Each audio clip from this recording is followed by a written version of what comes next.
vostra disposizione per dire che continuiamo il nostro progetto tecnico insieme al mister e siamo convinti di poter uscire da questa situazione perché crediamo nel suo lavoro, nel lavoro del suo staff e quindi abbiamo deciso di continuare così. Posto? Prego. Sì, vai. No, vai.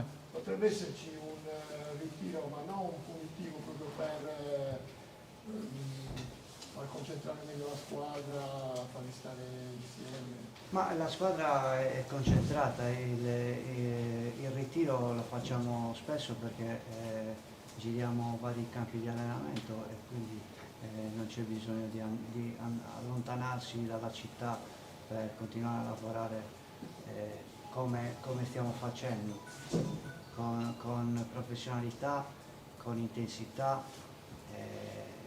Purtroppo in questo momento gli episodi ci vanno a sfavore e questo sta un po' penalizzando i risultati, però siamo fiduciosi e alla fine il lavoro ripaga sempre. Sì, mister, è un momento e lo si vede anche dalle partite, al di là del risultato, no? Perché oggi fondamentalmente la Torres ha provato a fare la sua gara, però quando non deve entrare, quando deve girare storto, gira così. Come se ne esce da questi momenti? Come se ne esce? Evidentemente quello che stiamo facendo non basta, bisogna fare di più, lavorare di più, testa bassa, perché poi non ci dobbiamo nascondere poi sempre dietro gli episodi, i momenti. Sicuramente quello che stiamo facendo sicuramente non basta, ma l'atteggiamento deve essere questo, quindi continuare. Ci sono momenti come nel calcio come nella vita dove bisogna saper affrontare la situazione e lavorare ancora di più, perché evidentemente quello che stiamo facendo non basta. Faccio una domanda più a livello umano che altro, perché comunque sia nell'ultima settimana la società, prima con Daniele Bianchi, oggi con il direttore sportivo, l'ha protetta in qualche modo, però al tempo stesso ha vissuto una settimana in cui la piazza soprattutto ha messo Alfonso Greco al centro dei problemi della Torres. Umanamente come si vive questo momento? Umanamente si vive in modo come ho sempre fatto da 3 anni e mezzo a questa parte a Sassari. Fiducioso sul lavoro, pensare concentrato solo alla prossima partita. Chiaramente la fiducia della società è uno stimolo in più per fare ancora meglio, però il calcio è questo, voglio dire, quindi ci sono momenti dove bisogna pensare solo a lavorare, estraniarsi da tutto, da tutti. È quello che ho sempre fatto, non in questo momento, ma l'ho sempre fatto, quindi e continuo a farlo. Sì, no, faccio anche una domanda al direttore, perché comunque avete fatto una squadra competitiva che è anche molto esperta, se guardiamo l'età media. Oggettivamente vi allontana questo mese con 4 punti dai primissimi posti, un pochino anche, visto che siamo già a dicembre, vi inviterà a fare delle riflessioni sulla squadra?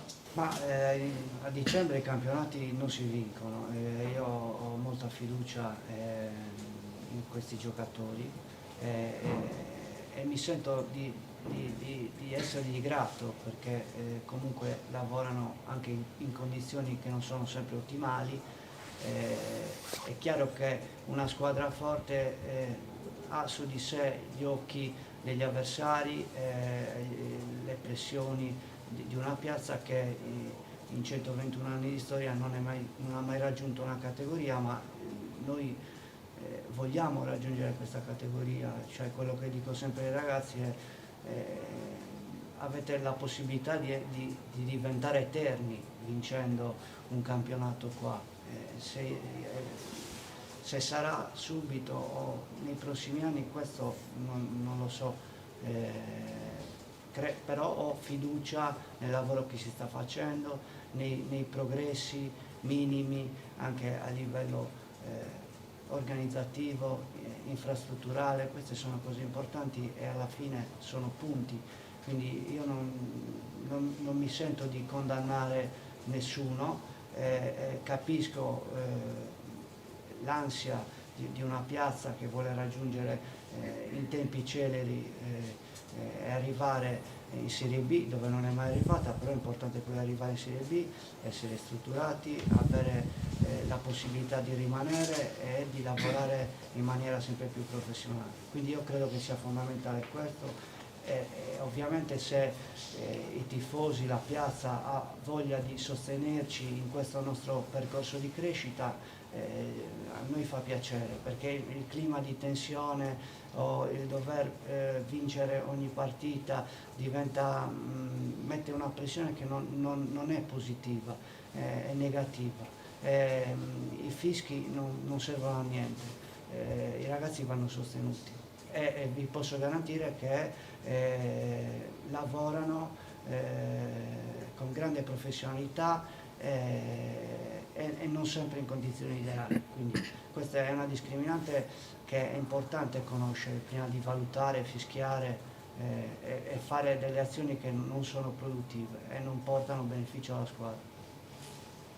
Visto, credo che i rigori di Scotto su un avversario che stava uscendo, anche il fallo di Mastrino, siano un po' il segnale della frustrazione di una squadra che in rapporto a quello che aveva prodotto non riusciva a... Io non la chiamo frustrazione, quella è voglia, è rabbia, chiaramente sono situazioni che chi ha giocato sa quello che si prova in campo. Sì, anche nervosismo. Perché no, ma ci sono situazioni, chiaramente è chiaro che Peppe Mastrino sa che poteva evitare quella situazione e non lasciare la squadra in 10, ma sono cose che in campo i ragazzi hanno un cuore, hanno il sangue che scorre, quindi tante volte poi si va anche oltre, ma non, come posso dire, sono situazioni che in campo succedono, chiaramente sarebbe stato meglio se non fosse successo, però questa è anche la voglia di andare oltre e di dare un contributo alla squadra, no? di fare qualcosa in più per la squadra. Mister, a livello tattico, perché poi fondamentalmente è un mese che vi ha tolto certezze, ha parlato lei, no, di testa, le certezze arrivano anche al di là delle scelte, soprattutto dalla condizione, dalla fiducia che uno ha. Qual è il tassello già da Carpi da rimettere dentro? Perché comunque la sua è diventata una squadra che subisce tanto e non l'è mai stata, per dire. Subisce tanto perché oggi abbiamo ha preso 2 gol, poteva prenderne 3, mister, comunque sono dati che se quando uno prende sempre 2 gol diviene difficile vincere le sì. partite, mister. Ma quando prendi, cioè io non vedo una squadra che soffre, che ci mettono lì e soffre e subisci l'avversario. Poi ci sono giocate e il calcio è fatto di episodi, ragazzi. Quello dico, evidentemente non basta quello che stiamo facendo. Esatto, per essere una squadra di livello bisogna saper gestire quegli episodi come, mister. Però voglio dire, Silvo ha trovato un gol, sapevamo anche le caratteristiche del giocatore, è chiaro che se non sbagli non prendi gol, però lì c'è più il merito anche del giocatore. Poi ragazzi, la squadra, l'atteggiamento è giusto, ci sono i dettagli e quello che mi riferivo prima dove bisogna migliorare e che in questo momento ci fanno la differenza. Sono dettagli tecnici? No, sono dettagli situazionali, non sono dettagli né tecnici né tattici. C'è qualcosa secondo lei che si può provare a correggere modificando qualcosa a livello tattico? Come disposizione dei giocatori, come non lo so.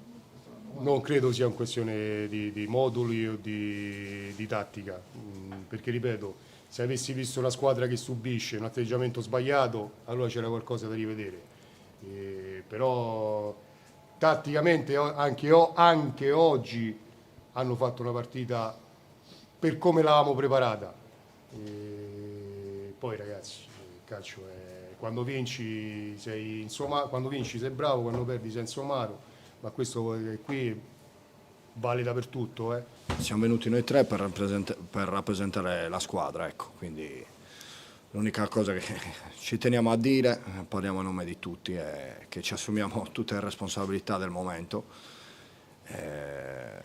Siamo sicuramente tutti col mister, quindi questo ci tenevo a dirlo. E siamo venuti qua in rappresentanza di squadra per dire questo. Sappiamo che non è un momento facile, veniamo da 4 sconfitte, l'unica cosa che mi sento di dire è che questo è un momento di difficoltà, sicuramente viverlo insieme può dare una mano per uscirne, ecco. Se ce lo viviamo insieme possiamo uscirne meglio, questo è un gruppo che ci metto la faccia a dirlo, nel senso è un gruppo che lavora, è un gruppo di professionisti che cerca di dare il massimo. Purtroppo questo è un momento no, e quindi ci assumiamo le responsabilità e niente, volevo dire questo. Vabbè, anche un bel messaggio, sicuramente metterci la faccia a voi è una bella cosa, Gigi. Ti chiedo come state vivendo anche da Sassarese, perché fondamentalmente tu giustamente dici viviamolo insieme, provando a tirare dentro anche la piazza, però la squadra sta creando uno scollamento, no? Dato dai risultati, perché poi fondamentalmente voi avete fatto molto più male in Sardegna che in trasferta, che può essere pericoloso nel contesto di una stagione completa. Come potete riportare i tifosi, anche partendo dalle prestazioni in campo, magari da essere più calmi, più cinici, più solidi? Sicuramente le vittorie portano la tranquillità, portano la voglia di far venire la gente a vederci, di seguirci, però questo secondo me è un momento veramente particolare, nel senso che se oggi analizziamo la partita del primo tempo, se analizziamo quella di Ferrara, mi viene male dire che siamo una squadra che non è viva, capito? Poi l'episodio ti porta ad andare in svantaggio, rientri al secondo tempo, cerchi di riprendere il risultato, prendi il secondo gol e sicuramente qualche cosa sbagliata dopo l'abbiamo fatta, perché non è facile comunque sia quando sei lì nel campo che ti vedi perdere 2-0, cerchi di fare qualcosa. Oggi non è bastato, ripeto, è un momento così. L'unica cosa che conosco veramente è cercare di andare sempre più forte nell'allenamento, ma io guarda, ci metto la faccia e posso assicurare che questa squadra va forte, che è un gruppo unito, che non c'è nessun problema, un gruppo unito dico in generale, ecco. Anche noi abbiamo da tanti anni le nostre difficoltà che cerchiamo sempre di superarle insieme, che non è una squadra che ha mai tolto alibi, però poi ognuno il calcio lo vede alla sua maniera. Io mi sento di dire solo che non vedo una squadra morta, sicuramente i risultati in questo momento dicono altro, però l'unica medicina che conosco veramente è il lavoro, solo questo. L'anno scorso avete avuto un periodo come questo, ti ricordi che avete perso una serie di partite, poi eravate riusciti comunque a risollevarvi invece infilando queste vittorie. Ecco. Allora. Se pensi che appunto anche questa possa essere, se questo vi dà in qualche maniera fiducia. Ok, allora dico una cosa, no?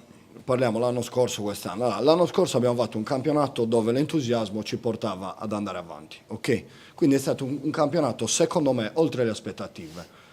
E noi dentro sapevamo che eravamo una squadra forte, sapevamo che potevamo fare qualcosa di incredibile. Certo è che l'entusiasmo ti portava ad andare avanti. Quest'anno le aspettative erano alte, no? Non è che noi ci siamo mai tirati indietro, no? Io credo che nessuno di noi ha mai parlato che dobbiamo vincere, ma vogliamo cercare di vincere, cioè noi ogni giorno lottiamo per cercare di fare qualcosa di importante. Io sono di Sassari, Nico c'è a Sassari da 8 anni e si può dire che è un sassarese, Peppe è di Sassari, ha fatto una scelta importante e poi nel venire a Sassari cerca. Cioè per noi andare, cioè vincere un campionato e andare dove la Torre non è mai stata, cioè, è la cosa, penso che potrebbe anche dire basta, adesso abbiamo fatto tutto quello che potevamo fare, è un sogno, ok? Però non deve essere un assillo, nel senso che, ti ripeto, noi abbiamo fatto un pareggio a Rimini, ma ho sbagliato, perdiamo con l'Entella, quello che io dico è che poi c'era l'ansia, cioè sembra che ci sia l'ansia di dover vincere, non di voler vincere per cercare di fare qualcosa di importante, ma è il dover che secondo me è sbagliato, perché noi ci siamo posti tutti degli obiettivi, no? Obiettivi importanti, abbiamo guardato in alto, perché comunque qua c'è gente che sogna di arrivare a giocare in Serie A, c'è gente che sogna di arrivare a un obiettivo, però non è che se non andiamo, non siamo per forza primi, allora ci deve essere qualche problema. Io dico questo insieme nelle difficoltà, poi finisce la partita, noi siamo professionisti e accettiamo qualsiasi cosa succede. L'unica cosa, ripeto, mi sento di dire è che credetemi, stiamo dando tutto il massimo, credetemi, poi non sta bastando, è normale, non è che siamo stupidi, siamo gente di calcio che fortunatamente ha giocato in piazza importante e fa calcio, sappiamo che è un momento difficile e ci possiamo tirare fuori solo noi, solo noi. Però avete detto, no? Tutti e tre avete giocato in piazze anche importanti, anche in altre categorie come Beppe. Però è normale, Gigi, quando fai una stagione come l'anno scorso, che le aspettative si alzino. Questo ve l'aspettavate voi, se l'aspettava la società, immagino. Non è un po' troppo riduttivo, dopo questa parte di campionato, che sono comunque 17 partite, non sono 2, limitarsi solo sempre all'episodio? L'episodio ci sta, è normale, non vi sta girando, però qualcosa al di là del lavorare bisogna fare, perché in generale è anche sbagliato dire vabbè è sempre l'episodio, perché comunque l'Ascoli oggi ha sbagliato rigore, ha preso un palo, è anche vero che la Torres ha sbagliato rigore, però comunque... Sì, quello dopo che ci è indirizzato una partita, io come vedi sono venuto qua, non ho parlato né di fortuna né di sfortuna né di episodi, l'hai detto tu. Io so che in questo momento, io ti ho solo detto che la squadra, se tu la vedi con la spalla, allora, l'Entella è una partita che comunque sia nel calcio, ci sono le partite dove le squadre si chiudono, ok, e va bene. Con la SPAL credo che abbiamo fatto una partita di alto livello, abbiamo perso, cosa ti devo dire? Non ti ho parlato di episodio. Oggi secondo me abbiamo fatto un primo tempo di alto livello, poi il secondo, comunque, la voglia di vincere, abbiamo sbagliato delle cose se comunque sia dopo rigore, ma fino a lì io sfido a dirti che stavamo facendo male. No, cioè non credo. Quindi io non sono stato il primo a non parlarti di episodi, ecco. L'unica cosa che ti dico è come dobbiamo fare. Vuol dire che in settimana se sbagli un gol non lo devi sbagliare, devi far gol. Questo io in questo momento non ti posso dire altro, perché se avessi la medicina giusta avremmo già vinto oggi. L'unica cosa che possiamo fare è cercare di curare tutti i dettagli al massimo. Basta, poi tutto quello che ti dico sono frasi fatte. Io sono venuto qua per parlare, per metterci la faccia insieme ai miei compagni, a parlare per la squadra e a dirti che comunque sia, non siamo un gruppo, non siamo una squadra morta, siamo una squadra che deve reagire e comunque sia sappiamo che dobbiamo fare di più se vogliamo vincere. Solo questo. Poi non so, Peppe ti dirà la sua impressione. Io sono qua insieme a loro due fondamentalmente per fare presente una cosa che fa controcorrente rispetto a quello che vuole questa città. Alfonso Greco è il nostro allenatore, ok? Penso che quello che sto dicendo sia il pensiero condiviso di questa squadra, al contrario di quello che vuole questa piazza da anni, ok? Questa società, questa squadra e questa città deve crescere piano piano. Noi stiamo lavorando senza sosta per arrivare a un obiettivo. In questo nostro percorso ci sono questi momenti. Lo abbiamo visto l'anno scorso, che eravamo secondi, abbiamo perso 3 partite. C'era lo stesso clima che c'è adesso. Va bene, siamo professionisti, lo accettiamo. Sarebbe facile per noi in questo momento non essere qua, essere negli spogliatoi a dire ok, il calcio va così. Perdi le partite, può succedere, cambi l'allenatore. Invece no. Noi siamo qua perché deve essere chiaro agli occhi e alle orecchie di tutti che noi siamo schierati insieme al nostro allenatore verso un'unica direzione. Basta, io non ho altro da dire, perché poi sono tutte frasi retoriche, l'episodio, frasi retoriche, la voglia, sono cazzate, ok? Cazzate che si dicono nel mondo del calcio per non dire la verità. Stiamo giocando, stiamo perdendo, stiamo dando tutto, non basta, ce ne andiamo più forte, va bene, sono momenti, lo superiamo insieme. Basta, no? Sì, no, l'unica considerazione che ti posso fare è fondamentalmente tu stai facendo una stagione anche molto importante, ok? Sembri molto più dentro il progetto rispetto all'anno scorso, poi puoi essere d'accordo o meno, però a livello di personalità parlo, non di prestazione, però forse la tua partita è un po' il sintomo del vostro momento, perché hai fatto una gran gara fino all'episodio in cui hai, forse non so se spento un po' la testa dalla voglia di qualcosa che non stava riuscendo, siete in quel momento lì, cioè è un aspetto molto più che allenarvi, dovete ritrovare quella lucidità lì. Dobbiamo ritrovare lucidità, non è qualcuno di esterno a questo gruppo che ci dà lucidità, siamo grandi, vaccinati, grazie a Dio una rosa abbastanza matura, quindi siamo qua per prenderci questo tipo di responsabilità. Non condivido il tuo discorso, tutto quello che hai detto, quello è l'episodio che deve cambiare. Poi se tiri e prendi il palo, nessuno tira per prendere il palo, certo. Nessuno sbaglia un gol, nessuno sbaglia un rigore, nessuno fa un rigore, sono quei momenti di lucidità che dobbiamo allenarci a livello mentale a far girare la nostra parte, però ci alleniamo col signor Greco in panchina per quanto ci riguarda.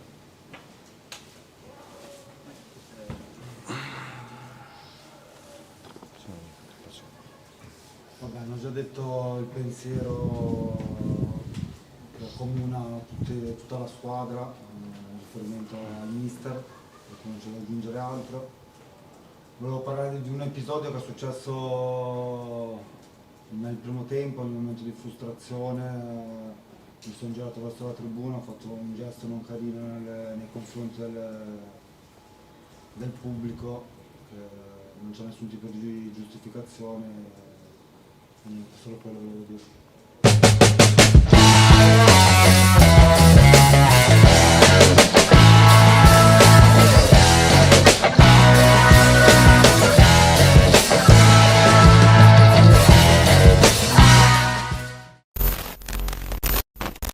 Si lotta per la salvezza, la permanenza nella categoria è un obiettivo importante per Olbia e Terracina, che oggi si affronteranno nello scontro diretto della 14ª giornata del campionato di Serie D Girone G. Amici di Directa Sport, buon pomeriggio e benvenuti ad Olbia, Stadio Bruno Nespoli. Un saluto da parte di Daniele Floris e le immagini di Andrea Farris.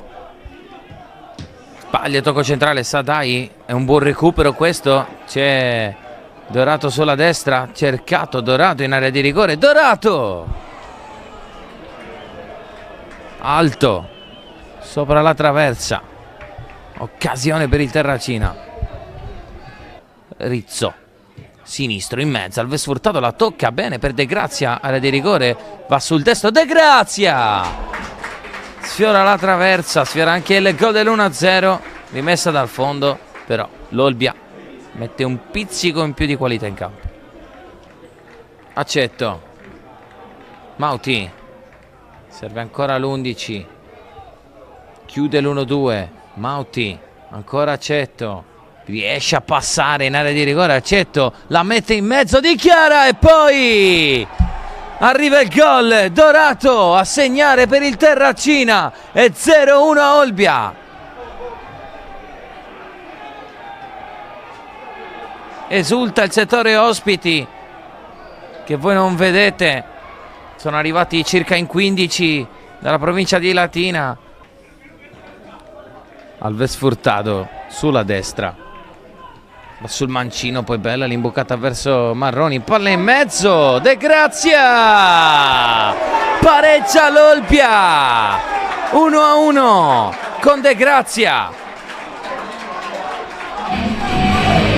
Allo scoccare del secondo tempo, 47 e 50 secondi, ha pareggiato l'Olbia con De Grazia. Reagisce così la formazione di José Marcelo Ferreira.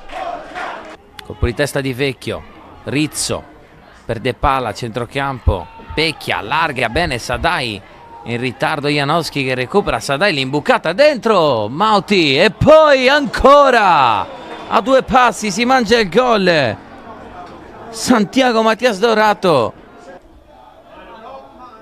Marroni, De Grazia recupera palla, De Grazia non riesce a trovare lo spazio per calciare, Costanzo ancora il 10, De Grazia va sul sinistro, Janowski anche lui la mette in mezzo, secondo palo, poi la palla liberata a Rizzo, calcia, forse un tocco di mano non visto da Gallo, stop, deve però uscire Arboleda.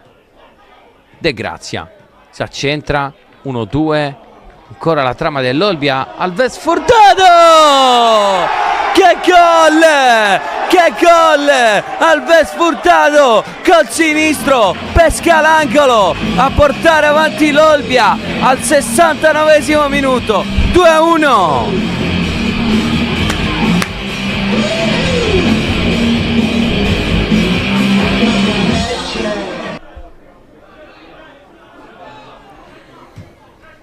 Palla in avanti, movimento di Alves Furtado in posizione regolare, area di rigore per lui, vicino alla doppietta e alla chiusura del match. Alves Furtado, che occasione,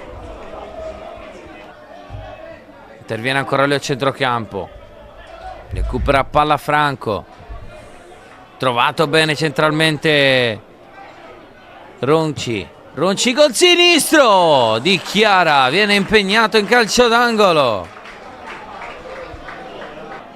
Diventa dunque laterale per le Terracina, che va a battere direttamente con Franco.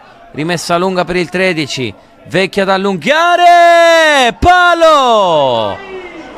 Palo di Dorato, che occasione!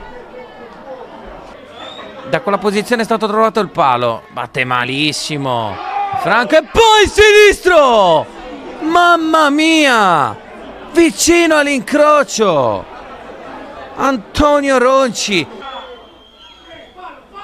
De Grazia, attaccato da Ricci, fischia 3 volte l'arbitro, finisce 2-1 per l'Olbia, che vince e rimonta sul Terracina, che era passato in vantaggio nel primo tempo. L'Olbia guadagna i 3 punti in uno scontro diretto fondamentale per la salvezza.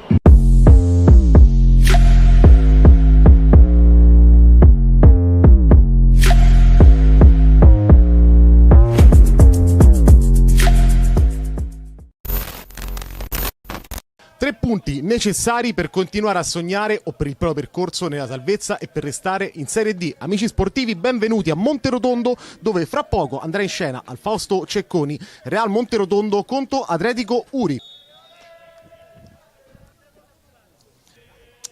Il calcio dilettante, operata nell'ambito della riforma più grande della riforma dello sport, voluta dal governo Conte. Attenzione qui, De Senco raccoglie un pallone vagante e calcia Silvestrini in 2 tempi. Pisano, buono il tentativo a disorientare, la palla filtra ancora fra piedi dell'Atletico Uri, la riconquista in qualche maniera Pisano, forse con un fallo, va sul fondo, la mette al centro per De Senco, che scivolata, si divora il più facile dei gol. Anedda trattenuto, si gioca, Nigue, ancora Anedda è scivolata, si lotta adesso, partita che sale di intensità, palla profonda verso Menghi, non riesce nella sponda, forse il vento gli tira via il pallone, cartellino rosso per Già, scorrettezza ai danni di Menghi, gli ha dato una botta, però forse il rosso è davvero eccessivo, onestamente sarebbe bastato anche il giallo. Verso Ceccarelli, ma un rimpallo premia ancora il Real, ancora Ceccarelli, rimpallo per lui, prova da fuori Ceccarelli, la risposta di Cherchi, prova a rimanere in pressione Anzini, riesce a rubare il pallone il Real, Menghi si accentra, duello fisico, palla all'indietro, la tiene Menghi sul grande recupero di Melis, che però poi inciampa e regala il pallone agli avversari. Occhio alla palla dentro verso Napoleoni con l'esterno, il miracolo di Cherchi. Anzini di prima, Albanesi, altra apertura, Meledandri ancora a sinistra, Nigue, buona posizione, lato corto destro dell'area, vuole un dribbling, tutto chiuso, ancora all'indietro, ecco il triangolo, Anzini in area di rigore, la palla dietro, il tiro di Ceccarelli, arriva il gol del Real Monterotondo con il proprio numero 3, uno dei più giovani in campo, il classe 2006, con un grande inserimento al termine di un'azione corale, firma l'1-0 per il Real Monterotondo. Napoleoni pronto a calciare questa punizione di prima, il fischio dell'arbitro, Napoleoni a giro, 2-0, magia di Stefano Napoleoni, che in una pennellata trova il raddoppio per il Real Monterotondo. Dopo 3 minuti dal gol di Ceccarelli arriva anche il bis, porta il Real Monterotondo sul 2-0 quando manca poco meno di 1 minuto alla fine del primo tempo. È arrivato un altro cartellino rosso, espulso anche De Cenco per proteste. Atletico Uri in 9. Ningue, posizione di cross, va al traversone Mancino, un po' lungo, la tiene in campo però in qualche maniera Ceccarelli, che appoggia all'indietro, arriva anche Anzini, azione avvolgente del Monterotondo, Meledandri, Napoleoni a tu per tu col portiere, la mette dentro e si divora un calcio di rigore in movimento. Matteo Menghi, ottima uscita dal basso del Real, Napoleoni ora in becca addirittura Menghi, che supera Fadda, entra in area, Menghi va sul destro, la mette dentro, 3-0 Real, autogol. Nigue, largo a sinistra, ingaggia l'1 contro 1, va all'indietro, ecco manca, pensa per un attimo al tiro, preferisce il passaggio, la palla è per D'Alessandris, l'aggancio, il tiro, 4-0, colpo da biliardo al termine di un'azione tecnicamente ineccepibile per D'Alessandris, che appena entrato stoppa, aggancia e insacca all'angolino. Cantiani, prova ad andare per vie centrali, si rivolge all'esterno a Ceccarelli, si chiude il triangolo, ancora Cantiani, arriva al limite, vuole entrare in area, il pallone ancora per Ceccarelli, azione avvolgente, colpo di testa e 5-0, segna anche Menghi, si unisce alla festa del gol, il numero 9 che segna l'8º centro in campionato. Eccolo a Tiri, prima era Fedele. Buona la palla imbucata dentro per Piga che la mette per Ba, l'aggancia in area di rigore, non ha avuto il coraggio di tirare Ba. Albanesi. Finisce qui l'incontro del Fausto Cecconi, 5-0, punteggio che più rotondo non poteva esserci per il Real Monterotondo Scalo. Massimiliano Pabba, volti scuri, sconfitta pesantissima, ma gara condizionata comunque dal direttore di gara, 2 espulsioni in 45 minuti molto discutibili. Sì, sarò molto breve, faccio una dichiarazione, dopodiché non chiedermi altro perché non c'è niente da parlare, perché è una partita incommentabile, non posso commentare niente, posso commentare semplicemente che è stata fortemente condizionata dall'atteggiamento dell'arbitro, dalle decisioni arbitrali, perché 11 contro 11 si riguardi le immagini, possiamo rivedere le immagini, c'è una sola squadra in campo, secondo me stavamo facendo una grandissima prestazione e l'arbitro si è inventato 2 espulsioni che veramente hanno sancito la fine della partita, perché è chiaro che il 9 non potevamo più assolutamente fare quello che stavamo facendo, tutto lì, quindi grande rammarico, grande delusione. Mi dispiace molto perché insomma le partite di calcio non devono essere decise da un arbitro, perché ci sono sacrifici dietro, c'è preparazione, c'è tanto lavoro dietro. Vedere il vanificato il tuo lavoro, il lavoro dei ragazzi da delle decisioni incredibili non fa piacere, quindi chiudo qua il mio intervento. No, ti chiedo solamente la squadra come la prende. Non commento nient'altro perché la partita è terminata nel momento in cui l'arbitro ha deciso che il protagonista doveva essere lui, quindi basta così.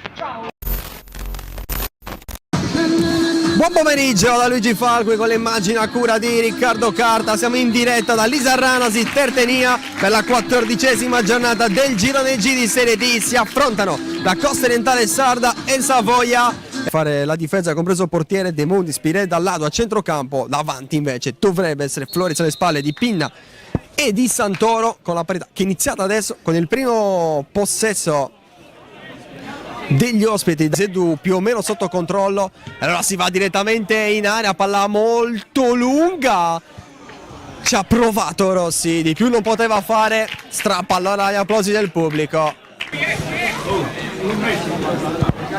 Penso proprio che si andrà col tiro, tanto D'Agostino si è preparato, ha fischiato Artini e la palla non si abbassa abbastanza, ci ha provato Santoro, lottare su questi rinvii, anche se pure Santoro è un buon saltatore, anche se la palla l'ha superato stavolta. Poi Ladu, passa Ladu col mancino, con i piedi poi D'Agostino, forse una piccola deviazione, riattivo il portiere del Savoia, cosa però pericolosa. Occhio anche a Morlando a sinistra con Bitonto che allora si stacca dalla barriera, dove adesso c'è soltanto Sellaf. Cross che arriva, Rossi la gira, D'Agostino mette le mani per sicurezza, palla che va sul fondo senza il suo tocco. Cerca il secondo palo, la sponda di Guifo Bogne, palla che resta lì in qualche modo toccata, poi Piredda allontana, ci aveva provato Giglio, poi Santoro prende palla a Bitonto, occhio Santoro col mancino incrociato sul fondo largo, che ha provato Santoro. O per un altro membro della panchina. Pinna con la testa, la tiene in campo, poi non passa su Celli.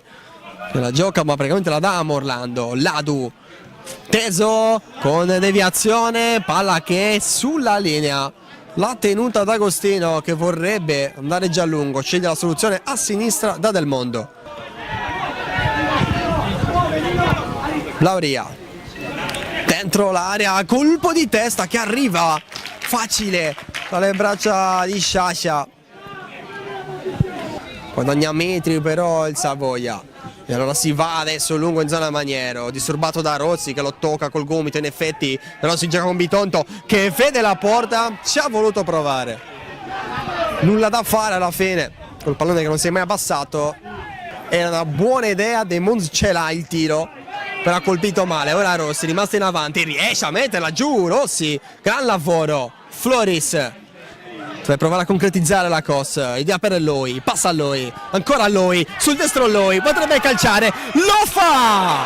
La palla non si abbassa abbastanza, bella azione di Loi, applaude anche Sebastiano Pinna, stava arrivando, la palla alla fine arriva la Sciascia che è andato subito a lungo. Floris deve lottare col fisico con Guifo Bogne, non è facile però, la rimetti davanti, De Montis è buona per Pinna.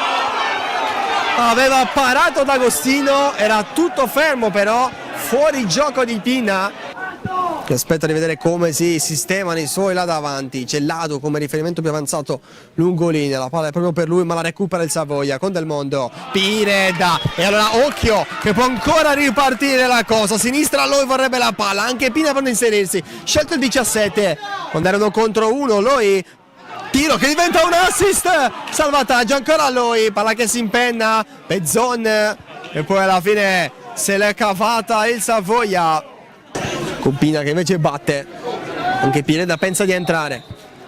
Siamo oltre 4 minuti, arriva il cross in mezzo, la palla passa ancora lì, Ladu nessuno la mette giù, allontanata, il tempo in teoria è finito e allora Artini dice che va bene così, fischia 3 volte e mette fine alla sfida tra la Costa Orientale Sarda e il Savoia, finisce 0-0 a Lisarranas.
L'ho scovato.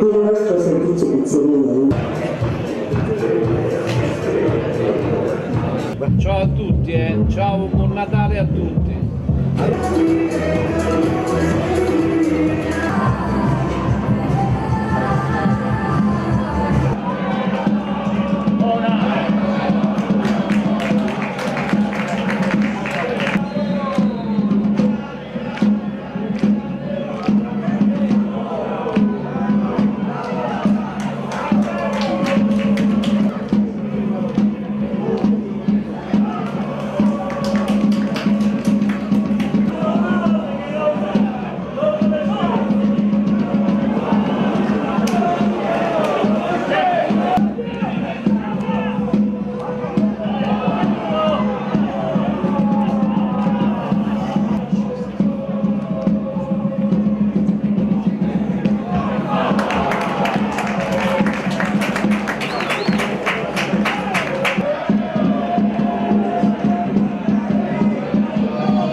Massimiliano Fascia 1-1 fra Guidonia e Ilva Maddalena, un pareggio contro un blasone, una delle squadre più accreditate di questo girone. Che partita è stata, Massimiliano? È stata una partita difficile perché loro sono veramente una squadra organizzata, di nome, e noi abbiamo fatto veramente una grande partita, l'abbiamo preparata molto bene, i ragazzi tutti e 20 erano tutti pronti, era poi stata una battaglia che ci siamo meritati sul campo di pareggiare. Un punto che dà un'iniezione di fiducia per la salvezza. Sabato prossimo affronterete il Monterotondo che viene da 3 vittorie consecutive, però sicuramente questo pareggio fa ben sperare agli obiettivi comunque dei Leoni. No? Sì, stiamo facendo un percorso, abbiamo fatto 3 pareggi, abbiamo lasciato qualche punto sinceramente per strada, però questo punticino ci dà ancora morale e noi stiamo affrontando partita per partita, quindi non guardiamo al futuro, adesso questa settimana ci prepariamo per il Monterotondo. Mister, 2 partite in casa, Monterotondo e Trastevere. Diciamo la tifoseria chiede qualcosa di importante prima di Natale. Noi speriamo di regalargli qualcosa di positivo, però soprattutto per noi, per cercare di risalire la classifica. Diciamo gli obiettivi sono quelli di inizio stagione, di questo avvio di campionato? Noi stiamo pensando solo a salvarci. Un punto, 3 punti, tutto quello che riusciamo partita per partita, noi dobbiamo salvarci. La società vuole assolutamente rimanere in questa categoria e sta facendo il possibile.